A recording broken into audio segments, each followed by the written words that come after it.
PM News. My name is Tumelo Mototoana with your sports, and we begin with Banyana, who will have to dig deep if they want to qualify for next year's FIFA Women's World Cup held in Canada. They were held to a 1-1 draw by Ghana in a crucial second Group B African Women's Champion match at the Independence Stadium in Windhoek last night. Banyana seemed not to have learned the lessons from their 1-0 loss to Cameroon after a costly blunder in defense on Sunday. Last night they committed the same blunders, and it's for this reason that they find themselves on the back foot. Sensing that they faced an early exit should they lose against Ghana last night, Banyana opted to attack from the start. They were rewarded in the 18th minute when Shiwe Nogwanya capitalized after the Ghanaian keeper fumbled the ball in the box following a free kick. But Banyana's defense was once again caught napping and were punished as Ghana leveled the scores just before half-time. The draw means that Banyana must beat Algeria in their last match and hope Cameroon, who have already qualified, beat or draw with Ghana to advance. We are very, very relieved that we're still in the tournament, and it's amazing, 1 point and still in the tournament after 2 games. It's on the other hand, very disappointed. We created enough chances, I think.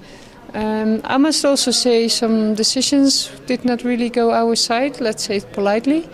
But you need to force the luck yourself, and we need to find a way to get that ball in the net. Banyana play Algeria on Saturday. Shiwe, ABC News.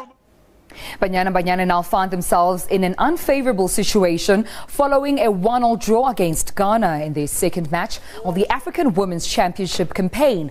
South African ladies face Algeria in their last match of Group B this Saturday, and anything less than victory will see them eliminated from a place in the World Cup. Now, our reporter Lebohang Dube is in Windhoek, Namibia, and he joins us on the line. Lebohang, welcome to PM News.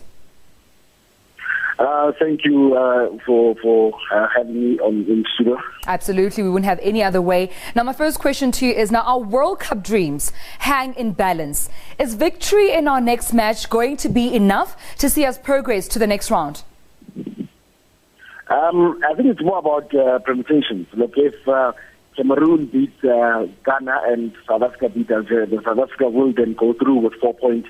And they'll be second behind Cameroon, which will mean that they will meet Nigeria in the next round, in the semi-finals. So I think that it's more dependent on how Ghana perform against Cameroon and how they perform against Algeria.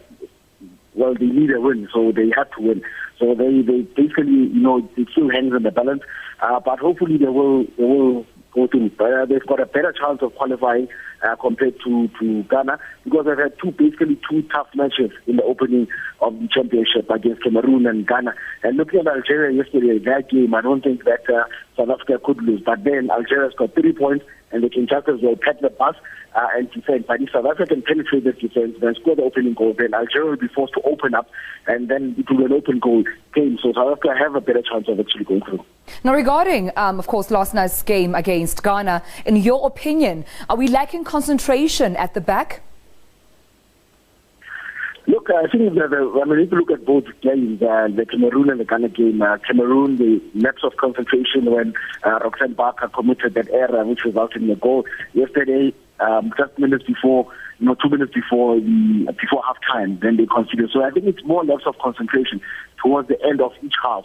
So I think that's what they need to focus on. But again, I think they're able to create chances. They're just unable to score those goals. So I think what Verapon needs to do is to dedicate these next 2 days on her forward to ensure that they are able to convert those goals. And what does the future hold for some of these players? Look, most of the players, we spoke to them this morning as well. Spoke to a number of them.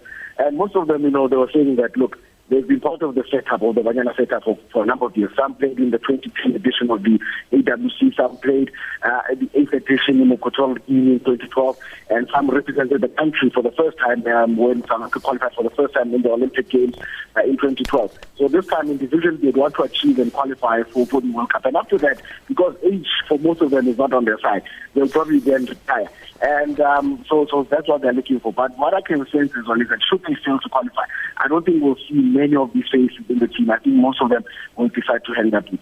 All right, thank you so much, Lebohang. That was Lebohang Dube on the line, talking to us from the Banyana camp in Windhoek.